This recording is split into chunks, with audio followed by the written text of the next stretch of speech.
All right, ladies and gentlemen, Saunch here. Welcome back to another episode here on the Bodybuilding News Network. Before we get into today's video, thank you for stopping by and checking out the channel. Subscribe if you find this style of content enjoyable. Check out all of the athletes' links in the description of the video. We are going to be talking, thank you for sticking by, we're going to be talking about the Toronto Pro. Now, this is going to be the next big pro show here coming up this weekend. June 5th, I almost said July, almost. June 5th, guys, ladies and gentlemen, we're going to have so many classes here. I'll actually pull it up for you just so I don't mess it up. We're going to be talking about the men's open bodybuilding in this video, but we have the men's open bodybuilding, men's 212, men's classic physique, men's physique in general, the board shorts, women's bodybuilding, women's fitness, women's figure, and women's bikini, and then finishing up with women's physique and women's wellness. So massive scorecard, massive amount of athletes.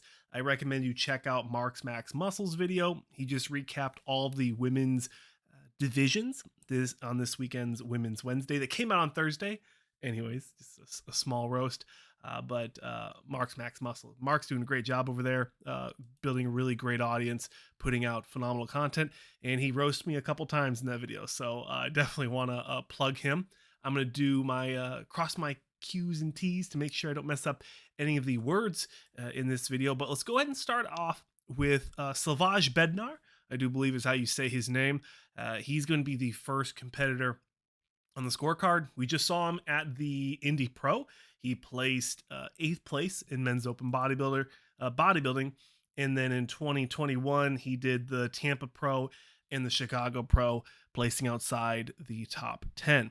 Now, my prediction for SLAVOJ BEDNAR, now there's only 7 people on the scorecard, so I feel like it's going to be a pretty good chance he's going to land in the top 6. Obviously, no disrespect, but for how small of a lineup it is, and Toronto last year was also a smaller lineup, so kind of unfortunate that it's such a big show with so many divisions. But the premier division, men's open bodybuilding, just isn't getting a lot of people at that show historically in the last couple years. So SLAVOJ BEDNAR, I think he's going to place in the top 6. If he dropped to 7th, I would be surprised. But you never know, ladies and gentlemen, you never know. He's really kind of known for bringing that Eastern European, or at least the European, I think he's around Poland, bringing that really hard conditioning, big, thick, full muscle. I noticed on the most recent Rollin report from MD, they were talking about how they noticed some injuries. And, I can't really see anything that really stands out to me. The hamstrings are not at all in the conditioning we want to see for a top 6 finish. But again, only 7 competitors. So if he can improve that conditioning in the hamstrings, come in just a little harder, a little bit leaner, especially in the lower back, you can see some skin folding. That's usually where you're holding a little bit of water. So if he comes sharper, he could land in the top 5, top 4. Hard to say, but best of luck, SLAVOJ BEDNAR. And of course, if you guys actually speak that language and you know how to say his name, please let me know, because that is not my strong suit, but I think I did a good job. Next up, we have Dorian HAYWOOD, our boy Dorian HAYWOOD. We had him on the podcast here on YouTube before we hopped on stage at the Indy Pro just a few weeks ago, placing 6th and 7th respectively at the Indy Pro and the New York Pro. I love Dorian HAYWOOD. He has a really great physique. He has all the muscle that he needs. Now him and his coach just need to fine tune it. Kind of what, from Dorian's mouth himself, he said that his biggest criticism from the judges was bringing in the midsection, improving his taper. And, in all accounts, I think I agree with him very much. Very big, very full. He could bring the hamstrings a little bit harder.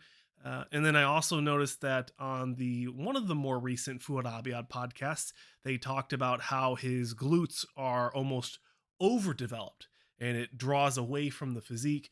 Now, I'm not going to say anything's overblown on him. He seems like a very balanced, very proportionate bodybuilder. And even the midsection isn't that bad. You know, we've seen plenty worse, a lot more boxy, blown out guys. So, if anything, I think he just needs to work on his posing, potentially presenting the legs so it's he needs to know where that main camera is. If he needs to find the person with the NPC News Online hat, because those are going to be the photos that most people are going to be going off of. If he could implement that kind of strategy where his coach could flag down exactly where he needs to center himself. I don't know. I don't know if that's unrealistic or not, but I expect Dorian to be in the top 4, if not top 5 at this year's Toronto Pro. But of course, best of luck, Dorian. Next up, we have ESLAM Mohamed. I like how I have the athletes list here on the bottom left. It helps me if I'm not looking at the actual all their scorecards. Next up, we have ESLAM Mohamed. He did the Boston Pro, and he needs to bring up the lower body to be more competitive. Especially if we're talking about conditioning. I will say as a caveat that his photos just weren't great.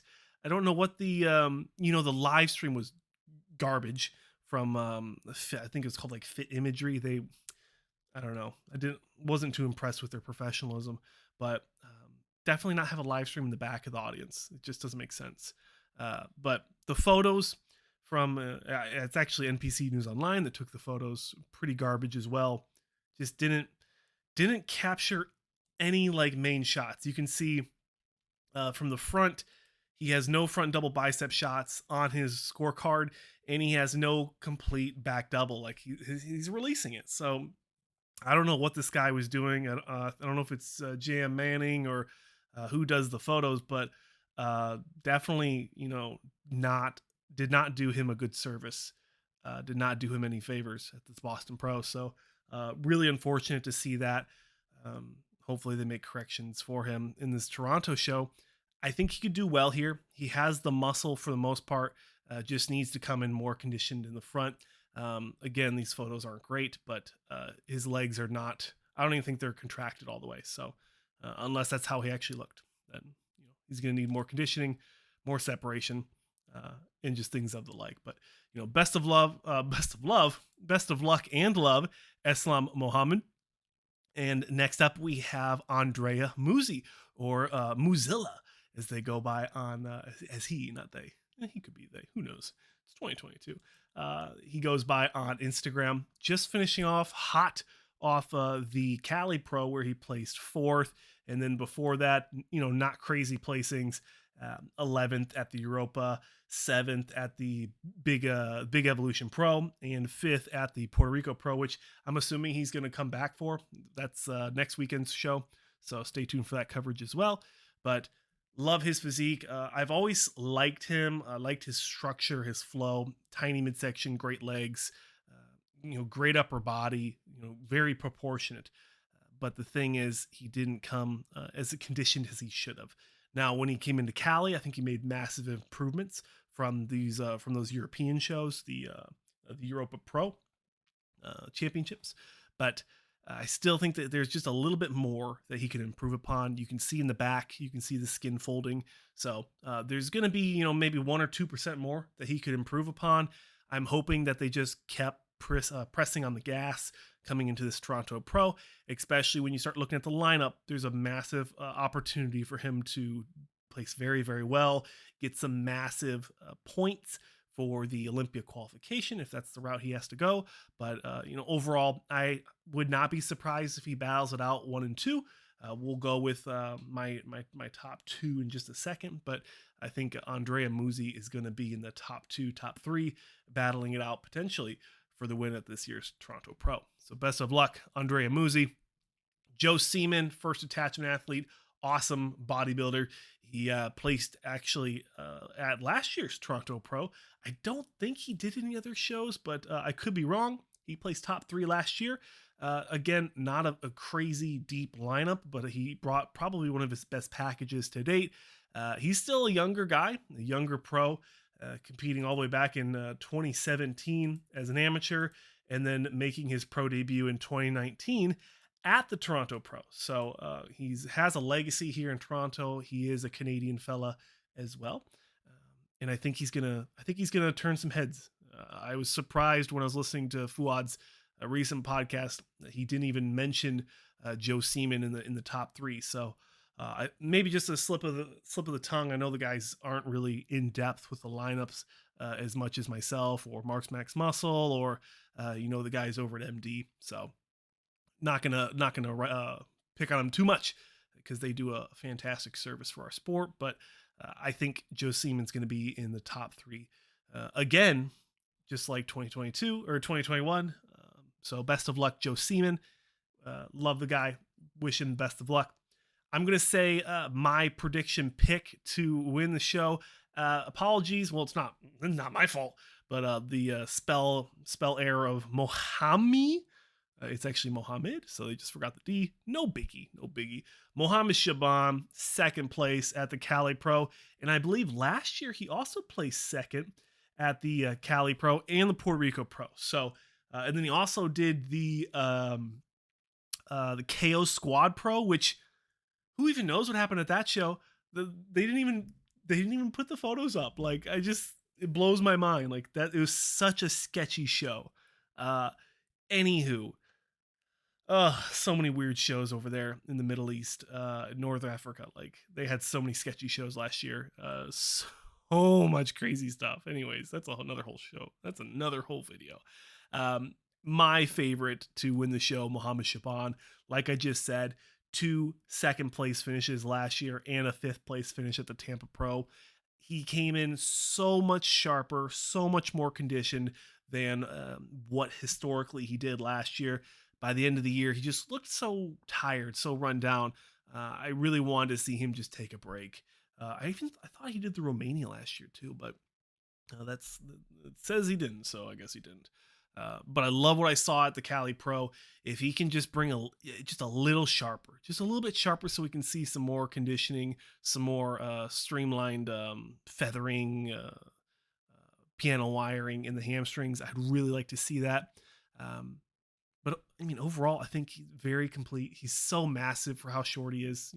This guy came from the 212 back in Work With Me, guys. Work With Me. I think he did the men's 212 back in 2018 and then rolled into somehow qualifying. His scorecard's not complete. Thanks, NPZ News Online.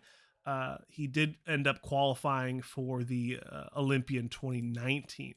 So, shorter guy, putting on so much muscle, really impressive guy. I wish him the best of luck. My pick to win the Toronto Pro. And finishing off the list, I do believe a older gentleman. Again, this should be his pro debut, but I believe he's been around for a while. Mr. MARIUSZ TOMCZUK. TOMCZUK. There you go, Mark. I messed up one. But Mr. Tom here, like I said, turned pro last year at the a few years ago at the 2019 Amateur Olympia in Spain, which is actually going to happen in a couple weeks. So make sure you guys stay tuned for that show. I'll be posting if there's a live stream or not. I just haven't heard anything. But he did make his pro debut in 2021, another correction, at the Europa Pro Championships in Europe, not the Dallas one. And he placed 12th in men's open. So no disrespect to him, obviously. Love bodybuilding. Unless he makes some crazy improvements in the off season that I didn't see on his Instagram, I'm going to expect him to be landing in that 7th place spot. And that's, no disrespect, but in a lineup, somebody has to be last, somebody has to be first. Hopefully he can put my foot in my mouth and, prove me wrong here. So best of luck to him. Best of luck to everyone. Ladies and gentlemen, that's my coverage of the men's open bodybuilding division. Only 7 people, but somehow I was still able to make it around 14 minutes. Check out all my links. My coverage of the Toronto Pro is going to be brought to you by Miss Tasty. It's our newest sponsor, and they have a lot of really cool sugar-free sauces. So if you guys want to check them out, I'll be working with them in the near future. But they are going to be our newest sponsor. Of course, check out First Attachment Nutrition, our supplement sponsor. And if you guys want to order some My Legacy Here we go. My Legacy Apparel, My Legacy, my clothing brand. Let me know. We're still working on figuring out, I'm still working out on how to figure out how to get this up and available for you guys and gals. But if you guys are interested in supporting me in that way and you guys want to wear my merch, definitely check it out. But that'll do it. Thanks for watching. Consider subscribing if you enjoy this style of bodybuilding content coverage. And I'll see you guys tomorrow for more bodybuilding coverage.